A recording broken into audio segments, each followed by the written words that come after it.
अच्छा, ये बताइए, वहीं पे कुछ लोग कह रहे हैं युद्ध नहीं होना चाहिए, लड़ाई, जैसे नेहा राठौड़ कह रहे हैं, और साथ में रॉबर्ट वाड्रा ने भी पहले कहा था, तो क्या कहना?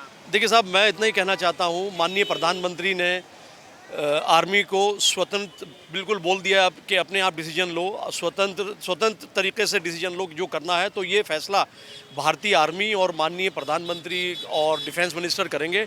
जो भी वो राष्ट्र हित में अपने देश की रक्षा करने के लिए जो भी डिसीजन लेंगे, हम लोग अनकंडीशनल उनके साथ खड़े हैं।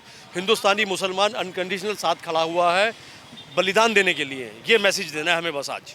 मुस्लिम पर्सनल लॉ बोर्ड के एक दो लोगों ने ये भी कहा है, एक मुस्लिम पर्सनल लॉ के एक जनों ने, कि युद्ध नहीं होना चाहिए। देखिए साहब, आत्मरक्षा के लिए भारत को जो करना पड़े वो करेगा, और उग्रवाद के खिलाफ, टेररिज्म के खिलाफ अब कुचलने का टाइम आ गया है। मैं आग्रह करता हूं भारत सरकार से, पैरामिलिट्री फोर्सेस से, सबसे कि इस उग्रवाद को सख्ती के साथ कुचला जाए। ये मेरी विनती है, और ये वक्त आ गया है, और अब ये उग्रवाद का खात्मा होना तय है। अच्छा, जो अभी तक दोनों तरफ से जो घटनाक्रम हुआ, उसमें जो कार्रवाई भारत ने की, अब क्या कल जिस तरह पाकिस्तान ने अटैक किया हमारे यहाँ कई जगह, तो भारत को और कड़ा जवाब देना चाहिए कि अब युद्ध बंद होना चाहिए, लड़ाई? देखिए, ये भी फैसला माननीय प्रधानमंत्री, माननीय गृह मंत्री, डिफेंस मिनिस्टर और इंडियन आर्मी लेगी। बट जिस तरह से मुंहतोड़ जवाब भारत ने दिया है, जो कहते हैं ना, लातों के भूत बातों बातों से नहीं मानते, तो भारत ने कड़ा जवाब दिया है। और मेरी विनती है भारत से, भारत सरकार से, इंडियन आर्मी से, और सख्त जवाब देना चाहिए और उग्रवाद का मुंह कुचलना चाहिए। और हम लोग, सब लोग उग्रवाद के खिलाफ एकजुट हैं और बलिदान देने के लिए, अपने भारत के लिए अनकंडीशनली खड़े हुए हैं। अच्छा, ये जितने हीरो थे वैसे बोलते थे क्रिकेट प्लेयर, इस बार बिल्कुल खामोश हो गए हैं। इनको नींद से जागना चाहिए और बताना चाहिए, देश हित में खड़े होना चाहिए, लोगों को जागरूक करना चाहिए, जनता के पास जाना चाहिए, अपना समर्थन इंडियन आर्मी को, भारत सरकार को सौंपना चाहिए। ऐसे ऐसे वक्त पे सपोर्ट करना चाहिए भारत सरकार और इंडियन गवर्नमेंट को। ये बताइए, देखिए, हम लोग इकट्ठे हुए हैं बताने के लिए कि इस घड़ी के अंदर हिंदुस्तानी मुसलमान भारत सरकार और इंडियन आर्मी के साथ खड़ा हुआ है, और कभी बलिदान देने का वक्त आएगा तो सबसे पहले हिंदुस्तानी मुसलमान अपना बलिदान देगा राष्ट्र हित में। और जो 26 लोग मारे गए हैं उग्रवादी हमले में, पहलगाम में, उनको श्रद्धांजलि देने के लिए इकट्ठे हुए हैं, और भारत की जीत के लिए हम लोग खड़े हुए हैं, दुआ करने के लिए, और ये बताने के लिए हम लोग सब साथ हैं ऐसी घड़ी में, और हम अपने मुल्क के लिए मरने मिटने के लिए तैयार हैं। अच्छा, ये जुलूस कहाँ से उठा और कहाँ पे आके समाप्त? ये यहाँ से कोने से हम लोग लेके चलेंगे, निज़ामुद्दीन में घूमेगा। तमाम निज़ामुद्दीन के रेजिडेंट्स, उलेमास, पढ़े लिखे लोग, तमाम इंटेलेक्चुअल्स हमारे साथ हैं, ये बताने के लिए, ये मैसेज देने के लिए कि ऐसी घड़ी में हिंदुस्तानी मुसलमान बलिदान देने के लिए खड़ा हुआ है, और अपने मुल्क की रक्षा करने के लिए सबसे पहले बलिदान हिंदुस्तानी मुसलमान देगा। इसलिए हम इकट्ठे हुए और दुआ करेंगे जाके हज़रत निज़ामुद्दीन औलिया साहब की दरगाह पे कि हम इस युद्ध में विजयी हो। कि जो जया बच्चन जी जो बुजुर्ग हो गई, अभी भी सांसदी में कब्जा किए हुए हैं सपा में, उनके हस्बैंड जो हैं अमिताभ बच्चन जी, मधुशाला वाले, उनकी तो आवाज़ ही नहीं निकल रही है। अब उनको सबको जागना चाहिए।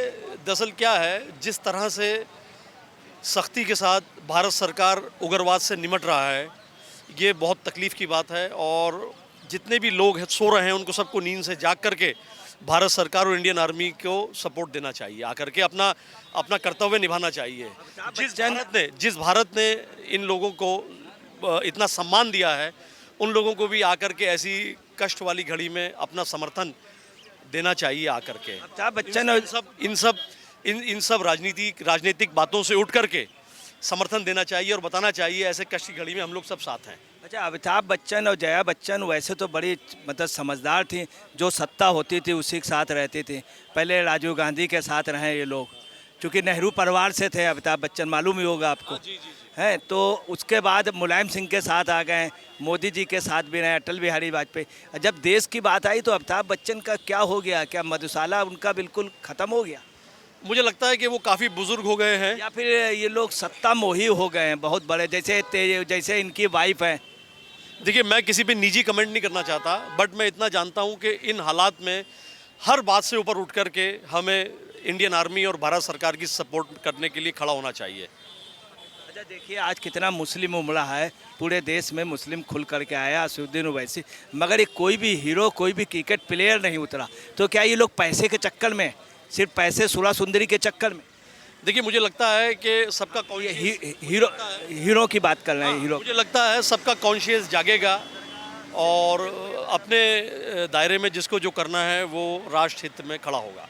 अच्छा जो लोग विरोध कर रहे हैं कि युद्ध नहीं होना चाहिए, गलत भारत कर रहा है, तमाम लोग जैसे नया राठौर, क्या इन लोगों के यहाँ बुलडोजर कार्रवाई होनी चाहिए, जेल भेजना चाहिए?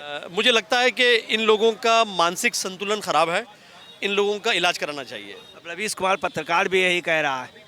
मैं निजी किसी के बारे में टिप्पणी नहीं करना चाहता, बट कोई आपके दरवाजे पे आकर के आपको ललकार रहा है, उग्रवाद आपके सर पे खड़ा हुआ है, आपके निहत्थे लोगों को, निहत्थे नागरिकों को मार रहा है। इतने सालों से हम उग्रवाद के पीड़ित हैं और अगर आज भारत सरकार ने बीड़ा उठाया है, संकल्प किया है इंडियन आर्मी ने उग्रवाद को कुचलने का, तो ऐसे वक्त में भारत का सपोर्ट और साथ देना चाहिए अनकंडीशनल। बस इतना ही कहना चाहूँगा साहब, धन्यवाद। दोस्तों नमस्कार, मैं अजय पत्रकार। इस समय हम निजामुद्दीन वेस्ट में खड़े हुए हैं। पाकिस्तान ने जो अटैक किया है कल तमाम जगहों पर, उड़ी पे, कश्मीर पे, गुजरात पे, पंजाब में, सभी मिसाइलें उसकी डिस्ट्रॉय कर दी गई हैं। इस समय पूरे देश में पाकिस्तान के खिलाफ ज़बरदस्त आक्रोश है। आज मुसलमान भी सड़कों पे उतरे और उन्होंने कहा कि पाकिस्तान को कड़ा जवाब मिलना चाहिए। जवाब में जो भारत ने कार्रवाई की उसका ज़बरदस्त समर्थन किया मुसलमानों ने, और मुस्लिम समाज ने ये भी कहा कि जो आतंकवादियों के अड्डे जिनको नस्त नाबूद किया गया बहुत अच्छा हुआ है, और पाकिस्तान ने जो अटैक किया ये काफ़ी बुरा कार्य किया, और भारत ने जो जवाब दिया है कराची बंदरगाह व अन्य जगहों पर ये बहुत ही काबिल तारीफ़ काम किया है। हम भारत के साथ हैं, सरकार के साथ हैं। अगर कुर्बानी देनी पड़ेगी तो यहाँ के मुसलमानों ने कहा सबसे पहले सबसे आगे हम हैं। और यहाँ के मुस्लिम समाज के लोग निजामुद्दीन वेस्ट से निकल करके उन्होंने सड़कों पे आज डिमॉन्स्ट्रेशन किया, प्रदर्शन किया और पाकिस्तान मुर्दाबाद के नारे लगाए। मैं आपको बता दूं इस कार्यक्रम को मोहम्मद ताहिर इस्माइल ने आयोजित कराया। साथ में ये भी दरगाह हजरत निजामुद्दीन पर आतंकवाद को कुचलने में भारत की जीत के लिए दुआ और पहलगाम हमले में शहीद हुए हिंदू नागरिकों के लिए श्रद्धांजलि आयोजित अर्पित की गई। और मोहम्मद ताहिर इस्लाम के अलावा तमाम दानिशवरों ने आज शिरकत की।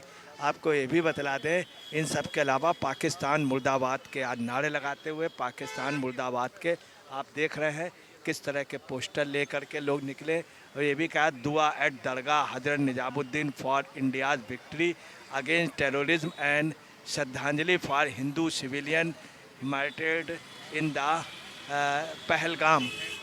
तो कुल मिलाकर के पूरे देश में इस समय इस बात की भी चर्चा रही असदुद्दीन ओवैसी की आज सबसे ज़्यादा लोगों ने बड़ाई की कि सबसे पहले वो बोले।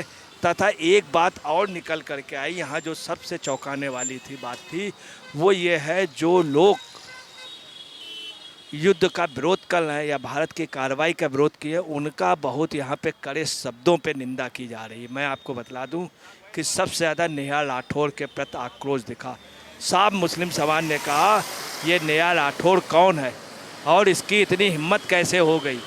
ये पहले कह रही थी कि पाकिस्तान में घुस के मारिए, पाकिस्तान को ख़त्म कर दीजिए। अब ये कह रही युद्ध नहीं होना चाहिए, उससे दोनों तरफ के लोग मरेंगे। यही नहीं, कई मुस्लिमों ने यह भी बताया कि वो इतनी बेवकूफ़ लेडी है जो कह रही थी कि यूरोप के अस्त्र शस्त्र यूज़ हो रहे हैं, फ़ायदा यूरोप को हो रहा है। यूरोप के अस्त्र नहीं यूज़ हो रहे हैं, वास्तव में चाइना, अमेरिका वगैरह के युद्ध में या रसिया के अस्त्र उपयोग हो रहे हैं। यही नहीं, आपको बता रहे हैं मुस्लिम पर्सनल लॉ बोर्ड ने कहा युद्ध नहीं होना चाहिए। यहाँ के लोगों का कहना नहीं, युद्ध होना चाहिए और बुरी तरह से उन लोगों को पीटना चाहिए और पाकिस्तान को नेस्त नाबूद कर देना चाहिए। आइए